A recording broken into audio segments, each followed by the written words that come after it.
Hello, this is Don Carter. Welcome to this session entitled Meeting Your Inner Family. Before we begin the guided experience, I'd like to take a moment just to explain what the session is all about so you can feel comfortable, informed, and ready to explore. This is a gentle, guided meditation designed to introduce you to a natural part of the human mind, what we sometimes refer to as ego states or parts of self or aspects of self. You might already be aware of this experience, like when one part of you wants to speak up but another part holds you back, or one part of you wants to go on a diet and live a healthy lifestyle, but another part of you is in the pantry eating everything in sight. This session is not about fixing or analyzing anything. It's about meeting these parts with compassion and curiosity. You don't need to force anything or try to figure anything out right now. Just follow along and allow whatever happens to happen naturally. Throughout the session, I'll guide you into a relaxed state where you can safely turn inward. There's no right or wrong way to do this. If your mind wanders, that's okay. Just bring it back. If emotions come up, just breathe through them and allow them to pass. You're always in control. You can stop the process anytime you choose and start over. The process is grounded in the idea that you have a core, true self, a calm, compassionate inner presence. I think of it as the true spiritual self, like the sun shining behind the clouds. No matter how dark the clouds become, you know the sun is always back there. And this part can observe, connect with, and eventually lead all your parts toward greater harmony. It's just the beginning, so when you're ready, settle into a comfortable position, take a deep breath in, and let's begin the journey of meeting your inner family. Take another deep breath in now, and as you let that out slowly and evenly, allow your body to begin to settle, releasing all the muscles around your face and your eyes, all the muscles in your jaws, your shoulders, breathing in and out, comfortably letting go. Now imagine a wave of comfort gently rolling from the top of your head, down your spine, all the way down to the tips of your fingers and toes way down there. And with every breath, your body can relax even more deeply. And your mind can grow more quiet and begin to slow. Like a snow globe, swirling thoughts gently drifting down. Now, in your mind's eye, picture yourself in your sanctuary or safe place deep inside. If you haven't listened to the sanctuary episode yet, just go back and do that when you get a chance. And for now, just create a safe place, maybe like a peaceful forest path. And every step you take is soft and supported. You feel safe and calm and centered here. Ahead, you might begin to notice a clearing or a space. And in the middle of that space is a quiet place just for you, a comfortable place. So you can sit or lie down there perfectly comfortable. And here, in this quiet, relaxed place, you can begin to turn inward. That's right. Very good. Now, inside each of us is more than one voice, more than one way of being. You may have noticed this before when one part of you wanted one thing and that other part disagreed. This is natural. We're not just one self, but a community of parts, a team of inner voices, sometimes called ego states or parts of self. And ego states have their own perspective, their own memories, their own beliefs about the world and themselves and other people. It has its own way of helping you to survive, to thrive, or protect you. And some parts are very young and vulnerable, created during childhood experiences. Others are a bit older and defiant or angry. Others are wise, thoughtful, nurturing, protective, or strategic. Some parts have taken on burdens that they were never meant to carry, but all of them belong to you. Each part exists for a reason. And behind even the most difficult behaviors is a part with a positive intention, a desire to help, or a need to be helped, signaling you somehow, or reacting on cue somehow, maybe even in ways that do more harm than good, because their methods are now outdated or misunderstood. But all parts have a positive intention. So now, in this safe inner place, imagine that your inner team, your inner family of self, has been invited to gather. Of course, not all will come forward at once on this moment, and that's okay. But you may sense one or two or three, or simply a felt presence.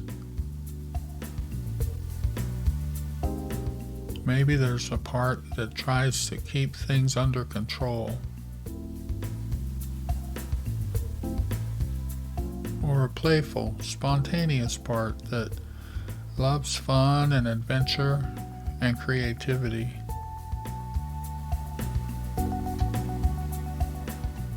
Maybe there's a protector or two standing guard nearby.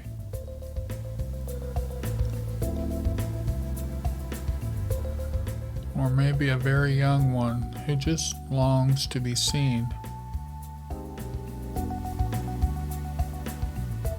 Just take a moment to observe without judgment, with curiosity and compassion. There's nothing you need to do right now. No one you need to fix. Only noticing.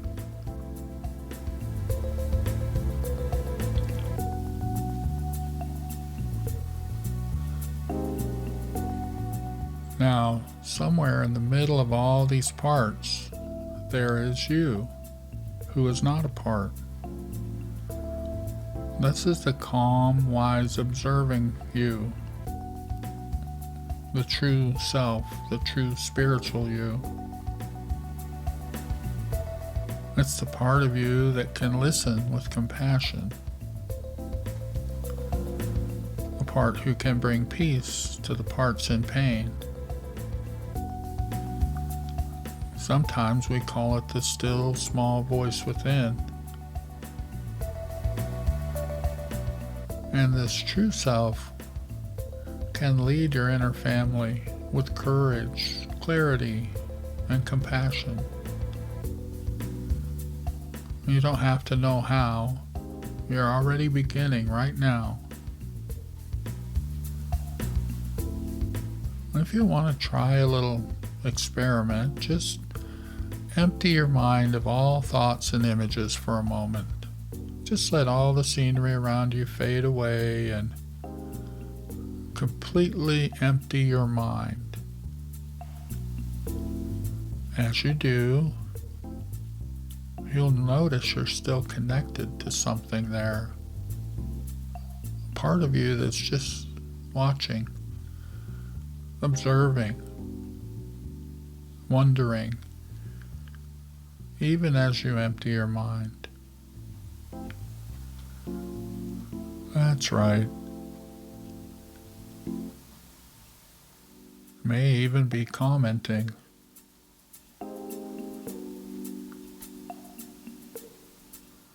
Now in a moment, even as you return to your day, you can bring a sense of knowing that this true self, this observing part with compassion and curiosity and clarity of mind, can remain near the surface. And from this moment forward, you may find yourself pausing before reacting. That's right. Learning the power of the pause. Maybe noticing internal voices with greater clarity and responding with kindness and curiosity instead of criticism. And when a part of you feels activated or distressed, you may remember to turn inward just to listen, then to lead. That's right.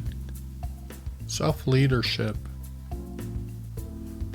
And the more often you access your true spiritual self,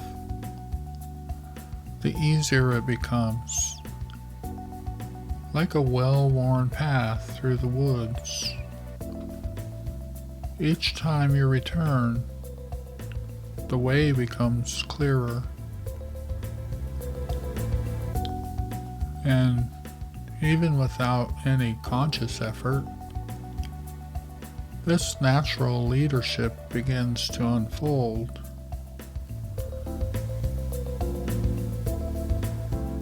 You trust your own inner wisdom more and more every day. You find yourself responding rather than reacting.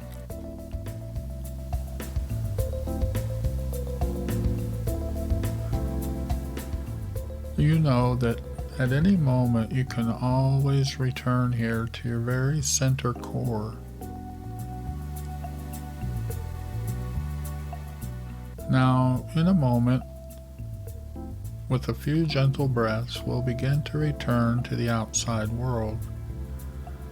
But first, see in your mind's eye how you can use this special place and meet with these various parts of yourself as you go on this journey of self-leadership, building bridges and rapport with all the various parts of you, settling disputes between them, helping them learn to pull together to get what they want for you, teaching them new ways to do that, because many of the ways are outdated and no longer useful or necessary. And you can show them some better ways. And with this, you can be bringing this sense of connection, clarity, and calmness with you. But for now, just begin to come back to the surface of awareness and wiggle your fingers and toes, stretch a bit if you like. And when you're ready, just open those eyes, feeling grounded, empowered, and fully awake. Perhaps ready to go off into your day or simply drift off to sleep. As you do, you may just consider developing your own closing affirmations, such as, "My true self is always available to guide me. I lead my inner system with compassion and curiosity. I respond to my parts with understanding, not judgment. I'm learning to speak for my parts, not from my parts." Each day, self-leadership becomes more natural and effortless. Thank you for listening to this session. We'll see you in the next one.